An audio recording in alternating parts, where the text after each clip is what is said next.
وار ہے پاکستان کے اوپر ہے. اس وقت یہ بتائیے کہ لائن آف کنٹرول پہ تو اشتعال انگیزیاں بڑھ رہی ہیں، پھر اس سے پہلے بھی گزشتہ برس آپ نے دیکھا کہ پاکستان کی فضائی حدود کی خلاف ورزی کرتے ہوئے یہاں پر آ کر وہ اٹیک کر کے گئے. اس وقت بھارت کی جانب سے پاکستان کے دفاع اور سلامتی کو کیا آپ سمجھتے ہیں خطرہ بھی شدید ہے؟ اور اگر خطرہ ہے تو ہماری دفاعی تیاری جسے کہتے ہیں پروفیشنل پریپیئرڈنس، ہم کہاں تیار کھڑے ہیں اگر بھارت کی جانب سے کسی قسم کی کوئی مہم جوئی کی جاتی ہے پھر اور وہ سرجیکل سٹرائکس کی بات کرتا ہے، تو تھریٹ کا لیول کیا ہے اور ہماری طرف سے جواب اور وہ کتنا ہے؟ دیکھیں متین، آپ کا یہ بہت اچھا کویشچن ہے. ہم لوگوں کو یہ کلیئر ہونا چاہیے. دیکھیں انڈیا ایک بڑا ملک ہے جی، اور اس کی جہاں سٹرینتھ ہے آبادی کی اور بڑے ہونے کی ریسورس کی، وہاں لائبلٹیز بھی ہیں. اس کی وجہ یہ ہے کہ اس کا بارڈر جو ہے وہ اگر ہمارا ان کے ساتھ 3,300 کلومیٹر ہے تو ان کا 15,000 کلومیٹر تو لینڈ بارڈر ہے اور 7,000 کلومیٹر کوسٹ لائن بھی ہے. بہت طویل ہے، بہت طویل ہے. لیکن ان کو ایڈوانٹیج یہ ہے کہ وہ جو چائنا کو اپنا بڑا دشمن کہتے ہیں نا، تو چائنا کے آگے ایک دیوار ہے ہمالیہ کی. جی. تو ابھی انڈیا جب بھی ابھی پوری دنیا سے آم خریدتا ہے، اب نمبر 1 آلموسٹ بائر ہے، فرانس سے ہے، امریکہ سے ہے، پوری دنیا سے. اور بہانہ یہ ہوتا ہے کہ چین کے تھریٹ ہے اور چین کی بوگی کھڑے کرتے ہیں. تو میں نے کئی دفعہ کہا ہے کہ دیکھیں چین تو ہمالیہ سے کورڈ ہے، تو کیا یہ میکنائزڈ فارمیشن آپ ہمالیہ میں یوز کریں گے یا ناممکن ہے بالکل، یا بنگلہ دیش کے دریاؤں میں چلیں گی، یا یہ ساری پاکستان کی اور ان کی ٹوٹل ڈپلائمنٹ کی اورینٹیشن بھی ہماری طرف ہے. لیکن آفٹر ہیونگ سیڈ دیٹ میں یہ کہتا ہوں کہ یہ خدا کا کرم ہے کہ پاکستان ایک چھوٹا ملک ضرور ہے، لیکن ہمیں اگر اوفینسو ڈیزائنز ہو نا ہمارے، تو ہمیں انڈیا سے 3 گنا بڑی فوج چاہیے.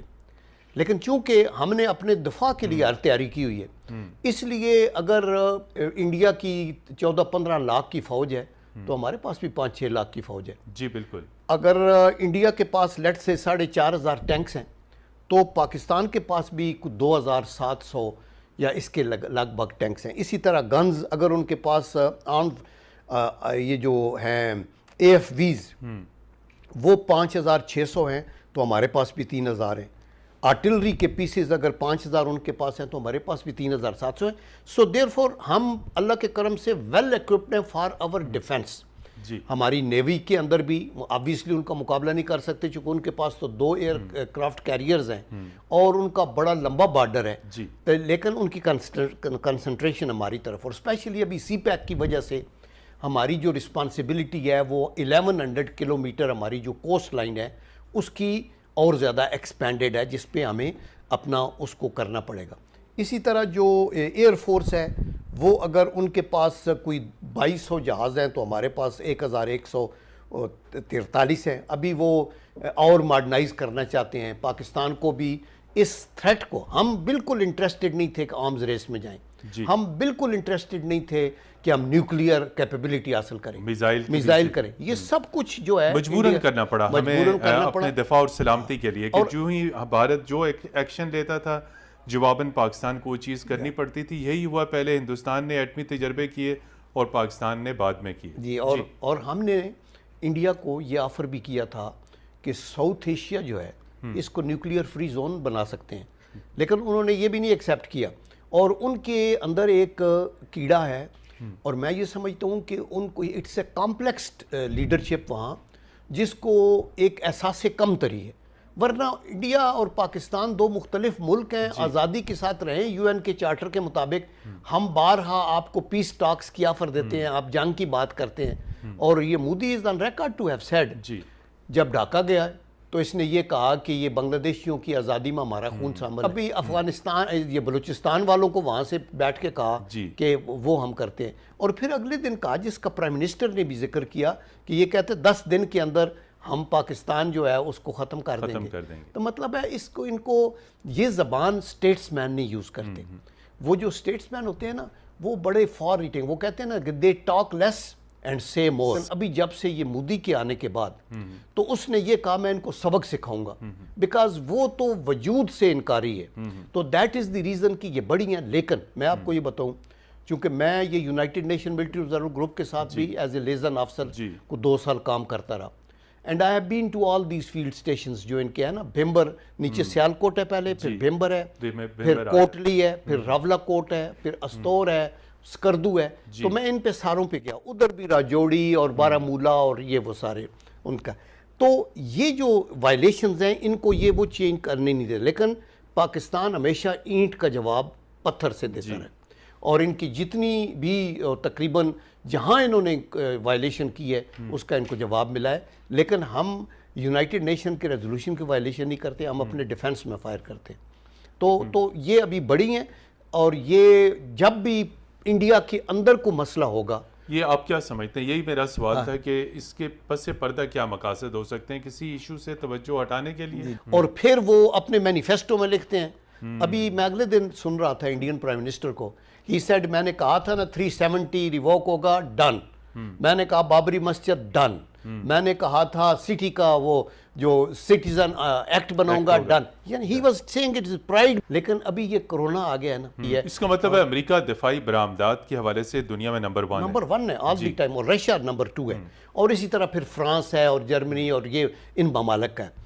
پاکستان نے یہ کیا کہ ہم اپنے طور پہ پہلی تو بڑی کامیابی یہ ہے کہ ہمیں اپنی جو فوج ہے اس کے لیے G3 سے لے کے اسمال آرمز سے لے کے توپوں کا ایمونیشن، ٹینکوں کا ایمونیشن، آپ کے جو مارٹرز بامز، یہ وہ چیزیں ہم نے اپنی.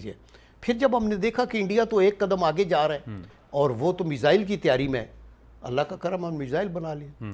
پھر خدا کا کرم ہے جب انہوں نے آپ نے دیکھا ہمارا ڈیٹنس بن گیا 74 میں وہ دھماکے کیے، اور ساتھ ہی ان کی زبان بدل گئی کہ ابھی ہم ان کو سبق سکھائیں گے.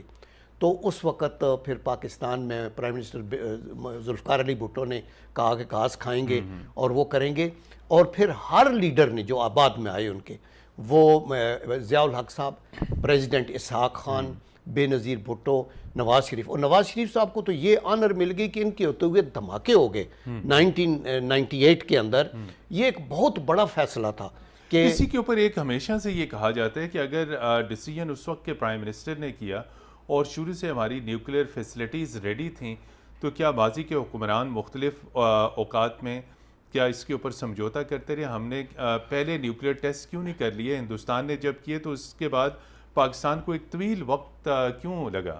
دیکھیے وجہ یہ تھی کہ ہم زیر عتاب تھے پوری دنیا میں، most sanctioned ally of the United States of America. آپ کو پتہ ہے نا، ہم نے سوویت بیٹل یہ حصہ لیا، اس کے بعد انہوں نے ہمیں پریسلر امینڈمنٹ لگا دی. درمیان میں ایک ڈیولپمنٹ یہ ہوئی کہ 2003 میں جب پرویز مشرف صاحب تھے نا، تو انہوں نے انڈیا کے ساتھ ایک معاہدہ ایسے سیز فائر کا کر لیا، جس کی وجہ سے ہوا یہ کہ انہوں نے وہاں ایک فینس ایریکٹ کرنی شروع کر دی، جو کہ اگین وائلیشن ہے کراچی ایگریمنٹ کی، بیکاز اس میں یہ تھا کہ ڈیفنس کو آپ کسی لحاظ سے بھی بیف اپ نہیں کر سکتے. اس سے پہلے یہ کرتے تھے نا تو ہم فائر کر کے توڑ دیتے تھے. لیکن جب یہ سیز فائر ہوئی تو 2003 میں ان کو موقع ملا. انہوں نے کیا کیا کہ 2004 دسمبر تک وہاں پہ انہوں نے باڑ لگا لی 550 کلومیٹر، 8 سے 12 فٹ اونچی، اور اس کے اندر بھی گیپ تھا، اور اس میں بجلی بھی چلائی، اس کے اندر تھرمل امیج کی بھی تھی، لینڈز بھی، الارم بھی، اس کے اندر کیمرے بھی لگا دیے. اور پھر اس کا مطلب یہ تھا کہ ہماری طرف سے تو کوئی وائلیشن کا تک ہی نہیں ہے. ابھی ساتھ ہی انڈیا نے اپنے جگہ چن کے تو پاکستان کے خلاف. اچھا، دوسرا ایک اور 3 مسئلہ یہ ہے کہ پاکستان کے طرف سے مسلمانوں کی آبادی لائن آف کنٹرول کے بالکل ساتھ ساتھ ہے، وہ ہمارے ہیں، ملک ان کا ہے، ہم ان کو. انڈیا کی طرف سے انہوں نے ان کو دیس نکالا کیا کہ یہ جاسوسی